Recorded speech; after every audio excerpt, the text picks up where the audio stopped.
Concrete column, video 5, control in serviceability limit state.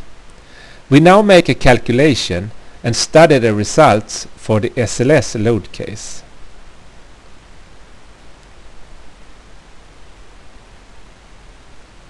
We then get a warning that the compression stress in the concrete at the serviceability limit state exceeds a limit, meaning that nonlinear creep must be taken into account. The condition for this is, according to EC2 chapter 7.2, that the compressive stress exceeds 0.45 times the allowable concrete compressive strength FCK.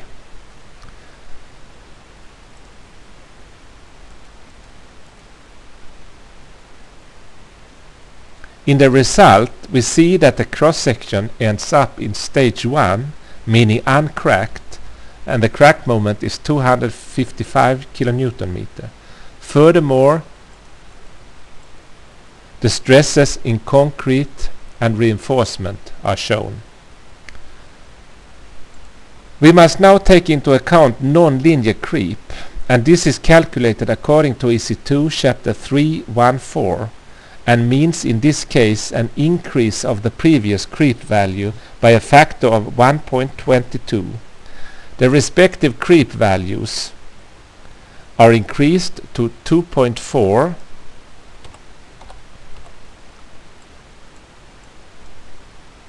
2.25 and 3.05. We choose again calculate,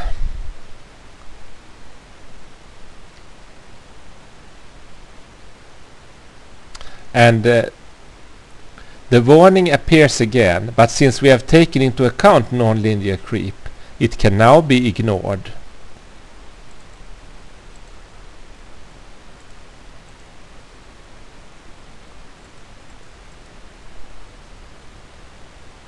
The utilization for load case ultimate 1 now is 1.11 for the biaxial check, which means that we must increase the reinforcement. So we go back to 13 bars again and select this reinforcement for all load cases.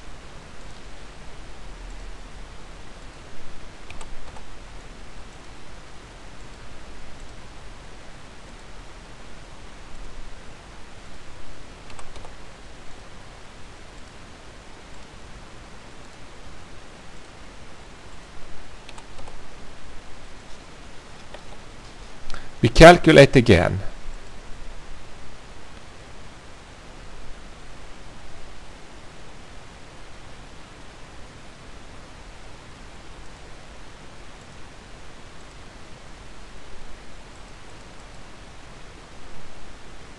Maximum utilization is now 0.81, which means that we are satisfied.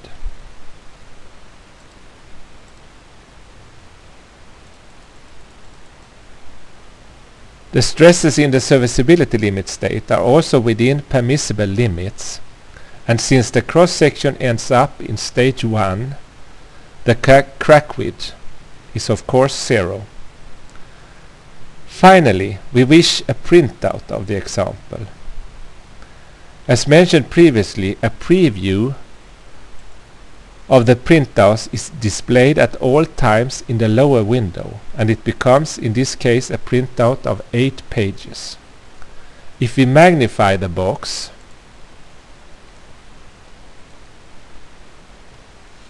one can quickly browse through the printout with the arrow buttons.